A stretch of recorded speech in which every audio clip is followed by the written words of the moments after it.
আচ্ছা, mixed two মিডিয়ায় তোমাদের প্রত্যেককে স্বাগত।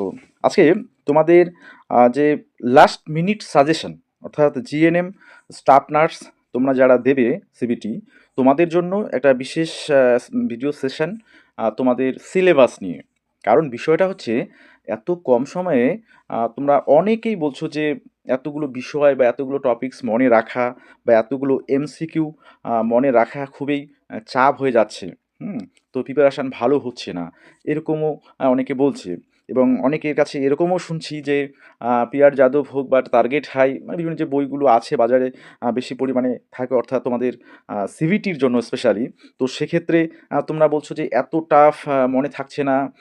তো আমি তোমাদের আজকে সেই বিষয়গুলো অর্থাৎ তোমাদের সিলেবাসের যে টপিকগুলো আছে তার একটা সিনপসিস বলতে পারো বা তার মোটামুটি একটা মানে একদম সামারাইজ করে যে কোন কোন টপিকগুলোর উপর বেশি জোর দিতে হবে সিভিটির জন্য মেনলি। আর তোমাদের টিসিএস যেহেতু বিষয়টা কন্ডাক্ট করছে সেখানে জিকে থাকতে পারে কিনা সেটাও আমি তোমাদের এই ভিডিওর মাধ্যমে বলবো। হ্যাঁ, আর আর একটা বিষয় সেটা হচ্ছে হ্যাঁ, এই যেমন যে টপিকসগুলোর কথা বলবো তোমরা তাই বলে এটা নয় যে এই টপিকসগুলোই আমি পড়বো বাকিগুলো বাদ দেবো, এরকম কিন্তু বিষয়টা একদমই নয়।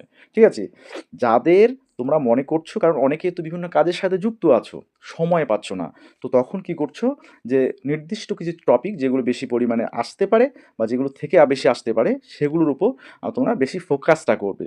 মানে এই ফোকাসটা করে মোটামুটি একটা প্রিপারেশানে নিজেকে বা প্রিপেয়ার করে নেওয়া। ঠিক আছে, এই কম সময়ের মধ্যে। সেটাই ওই জন্য আমি লাস্ট মিনিট সাজেশন বিষয়টা বলছি। আচ্ছা, আর এই যে টপিকসগুলো বলবো এই টপিকসগুলোর উপর আলাদা করে আমি পিডিএফ তৈরি করছি। সেটা হয়তো আগামীকাল শেষ হবে। তারপরে যদি তোমাদের দরকার হয় তাহলে অবশ্যই নেক্সট অর্থাৎ তার পরের দিন পরশুদিন তোমরা কন্ট্যাক্ট করতে পারবে। ঠিক আছে? আচ্ছা, দেখো তো বিষয়গুলো একটু বলে দেই। হ্যাঁ, এটা অনলি জিএনএম স্টাফ নার্সদের ক্ষেত্রে। ওকে? আচ্ছা, এবার দেখো ১ম এ যেমন অ্যানাটমি অ্যান্ড ফিজিওলজির ক্ষেত্রে তোমাদের অনেক কিছু বিষয় আছে। তাই তো? তোমাদের এই জিনিসগুলো এবার একটা, একটা করে ধরে, ধরে কনসেপ্ট নেওয়া।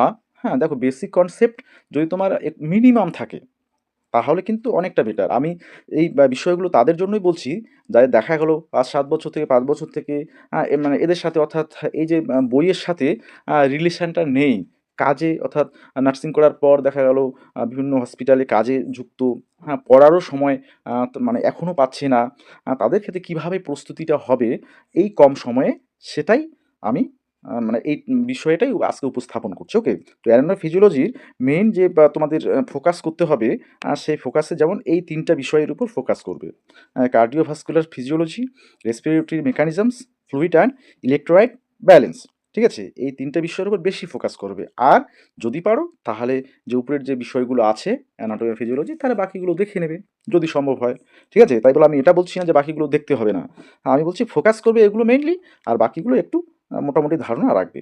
আচ্ছা, এরপরে ফান্ডামেন্টাল অফ নার্সিং এর ক্ষেত্রে তোমাদের তো অনেক যেমন বিষয় আছে, নার্সিং প্রিন্সিপাল প্রসেস অ্যাসেসমেন্ট, এগুলো তো ইনফেকশন কন্ট্রোল, বিভিন্ন ধরনের patient care procedure, first aid.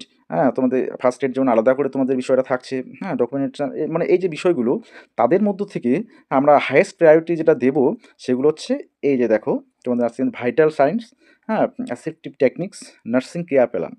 তো এই ৩ টা টপিক। তো এই ৩ টা টপিকে কিন্তু প্রচুর কোশ্চেন থাকছে। ঠিক আছে? এখান থেকে প্রচুর মোট কথা হাইয়েস্ট প্রায়োরিটি এগুলোর মধ্যে দেবো। আর হচ্ছে বাকিরা একটু জাস্ট আমরা দেখে নেব। ঠিক আছে? আচ্ছা, মেড সার্চের ক্ষেত্রে তোমাদের দেখো ফোকাস যে বিষয়গুলো থাকছে, কোন, কোন বিষয়ের উপর ফোকাস করব হচ্ছে respiratory, GI, CVS, renal care, pre and post of care. ঠিক আছে?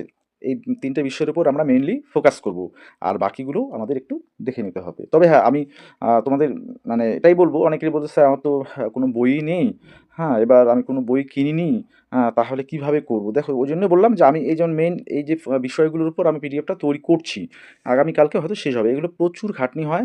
ঠিক আছে? আ প্রচুর পরিশ্রম হয়, সময় সাপেক্ষ বিষয়। সেজন্য যেমন আমি আগে এগুলো তৈরি করতেও পারিনি। হ্যাঁ? তো ধীরে, ধীরে এগুলো প্রিন্টিং হচ্ছে। ঠিক আছে? আচ্ছা, মানে টাইপিং করা হচ্ছে। আগামীকাল আশা করি শেষ হবে।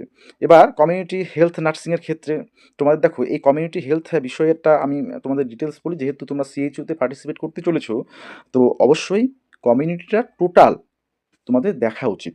আমি এটাই মনে করব, কারণ কমিউনিটি যেহেতু সিএইচইউ এর ক্ষেত্রেও ইম্পর্টেন্ট খুব। হ্যাঁ, তোমাদের ন্যাশনাল হেলথ প্রোগ্রামগুলো, হ্যাঁ, এপিডেমিওলজি বা ইমিউনাইজেশন শিডিউল, হ্যাঁ সেটা যেমন আগেও বলেছি, ফ্যামিলি ওয়েলফেয়ার, ফ্যামিলি প্ল্যানিং, বিভিন্ন বিষয় আর কি। তো এগুলো সিএইচের ক্ষেত্রে যেহেতু দরকার আছে, সব টপিকই তোমরা কিন্তু এখানে দেখবে, ঠিক আছে? তাহলে তোমাদের কাজে দেবে। আচ্ছা, যেমন এখানে সিবিডির ক্ষেত্রে কি টপিকস বলছে, ভ্যাকসিনেশন শিডিউলস যেগুলো, ফ্যামিলি প্ল্যানিং মেথডস, তো আমি বলবো সবগুলো টপিকেই তোমরা দেখবে এই কমিউনিটি হেলথ নার্সিংয়ের, ওকে? আচ্ছা, নেক্সট মেন্টাল হেলথ নার্সিং, আর সেখানেও যেমন বিভিন্ন ধরনের ডিসঅর্ডার থেকে শুরু করে বিভিন্ন বিষয়গুলো থাকছে। তো আমরা মেনলি যে বিষয়গুলো ফোকাস করব সেগুলো হচ্ছে মানে ফোকাসড অন বেসিক ডেফিনেশন, অর্থাৎ যে কোনো একটা, যেমন সিজোফ্রেনিয়া, এবার হচ্ছে এর যে ক্যারেক্টারিস্টিক্সগুলো, তো ডেফিনেশনের মধ্যে আমরা পেয়ে যাচ্ছি, মানে সিজোফ্রেনিয়াটা কী সেটা জানলেই সেখান থেকে ডেফিনেশনের উপর বেস করে আমরা কিন্তু ওর ক্যারেক্টারিস্টিক সম্পর্কে বা ওর হচ্ছে যে সিমটমস সম্পর্কে মোটামুটি একটা ধারণা পাবো। তারপর যে সিমটমস বলছে এবং নার্সিং ইন্টারভেনশন কী হচ্ছে, তো এই বিষয়গুলো তোমরা কিন্তু বেশি একটু ফোকাস করবে, ঠিক আছে? আচ্ছা, এরপরে দেখো চাইল্ড হেলথ, আমি এটাও বলবো তোমাদের চাইল্ড হেলথের ক্ষেত্রে, সিএইচওর ক্ষেত্রে যেহেতু কাজে লাগছে, তাহলে এই ৩টা টপিকেই তোমরা ভালো করে দেখবে। গ্রোথ অ্যান্ড ডেভেলপমেন্ট মাইলস্টোনস, ঠিক আছে? যেমন এবার সিএইচও সম্ভবত রামপুরহাটে একটা আসছিল, যে হুয়ের মতে বোধহয় মানে ওই ইনফ্যান্টের যে লিমিট, এজ লিমিট, সেরকম কিছু একটা আসছিল। যাই হোক, মোট কথা, যেহেতু সিএইচওর ক্ষেত্রে এটা, এই টপিকটা কাজে লাগছে, তো টোটাল সবগুলোই তোমরা কিন্তু পড়বে, ঠিক আছে, পেডিয়াট্রিকের ক্ষেত্রে, ওকে? হ্যাঁ, সেটা গ্রোথ ডেভেলপমেন্ট, কমন যেগুলো ইলনেস থাকে পেডিয়াট্রিক, ঠিক আছে, নিউনেটাল নার্সিং কেয়ার, সব বিষয়ে তোমরা দেখবে। আচ্ছা, এটা গেল। এরপরে তোমাদের হচ্ছে অফসের ক্ষেত্রে, দেখো অফসের ক্ষেত্রে যে এই টপিকগুলো থাকছে, তো স্পেশালি যেমন এই যে টপিকগুলোর উপর বেস করে, এই টপিকগুলোর উপর বেস করে তোমাদের সিনারিও বেসড কোশ্চেন আসার সম্ভাবনা সব থেকে বেশি, ঠিক আছে? মানে এই সিবিটির ক্ষেত্রে সিনারিও বেসড, ঠিক আছে? আহ, অর্থাৎ সেখানে তোমাদের নার্সিংয়ের রোল কি হচ্ছে, তো এই বিষয়গুলো কিন্তু তোমাদের এই অফস থেকে আসার সম্ভাবনা, সিনারিও বেসটা বেশি বেশি মানে একটু দেখতে হবে, ঠিক আছে? আচ্ছা, তাহলে এই যে অফসের ক্ষেত্রে তোমাদের যেমন এই 4টা টপিকস আছে, antenatal and postnatal care, labour management, high risk pregnancies, newborn care, তো সবগুলোই তোমরা কিন্তু টপিকসগুলো দেখবে, ঠিক আছে? আচ্ছা, এবারে তোমাদের নিউট্রিশন, ডায়েটেটিস, দেখো এগুলো অবশ্যই তোমাদের সিএইচওর ক্ষেত্রেও কাজে লাগছে, তাই দেখতে হচ্ছে সবগুলোই। আর সিভিটির জন্য মেনলি ফোকাস করবে তোমাদের ক্লিনিক্যাল বেসড কোশ্চেন, হুম, ক্লিনিক্যাল বেসের উপর কোশ্চেনের এই নিউট্রিশন থেকে বা ডায়েটেটিস থেকে আসার সম্ভাবনা বেশি থাকে, যে এরকম পেশেন্টের একটা এই ধরনের ইলনেস, তো সেক্ষেত্রে আমি কোন খাবারটা তাদের হচ্ছে প্রিফার করব, ঠিক আছে? তো সেই রিলেটেড আর কি, এগুলো বলে ক্লিনিক্যাল বেসড, ঠিক আছে?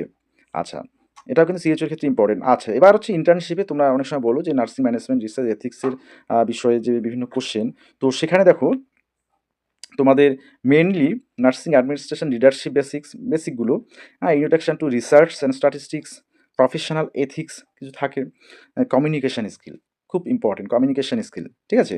তো এই বিষয়গুলো যেমন তোমাদের সিওচির ক্ষেত্রে অনেকটা দরকার হয়।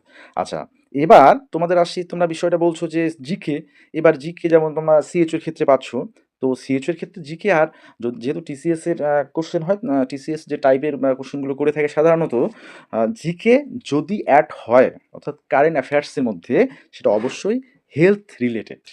আমি বারবার বলি, হেলথ রিলেটেড জিকে, ঠিক আছে? ওটাকে ঠিক জিকে বলা যাবে না, বা কারেন্ট অ্যাফেয়ার্সে ধরতে পারো যে বর্তমান সময়ে বিভিন্ন যে প্রজেক্টগুলো নিচ্ছে হেলথের, ঠিক আছে, যে হেলথ প্রোগ্রামগুলো, হ্যাঁ, বা বেসিকগুলো কোন বিষয়গুলোর উপর যে গভর্নমেন্ট জোর দিচ্ছে, সে সেন্ট্রাল গভর্নমেন্ট হোক বা রাজ্য সরকারই হোক, বা ভারতের বিভিন্ন স্টেটের যে বিষয়গুলো থাকছে হেলথের, ঠিক আছে, এবং পপুলার বিষয়গুলো, সেগুলোর উপর তোমাদের কারেন্ট অ্যাফেয়ার্সে সেটা বলো অবশ্যই হেলথ রিলেটেড, ঠিক আছে, যদি থাকে আর কি। তো এগুলোই মোটামুটি তোমরা একটু দেখবে কম সময়ের মধ্যে, যেহেতু সময় নেই, হ্যাঁ, অবশ্যই আশা করি এগুলোর মধ্যেই তোমাদের হচ্ছে মেন ফোকাস করলে অনেকগুলো প্রশ্ন তোমরা পেয়ে যাবে, ঠিক আছে, এই বিষয়ে।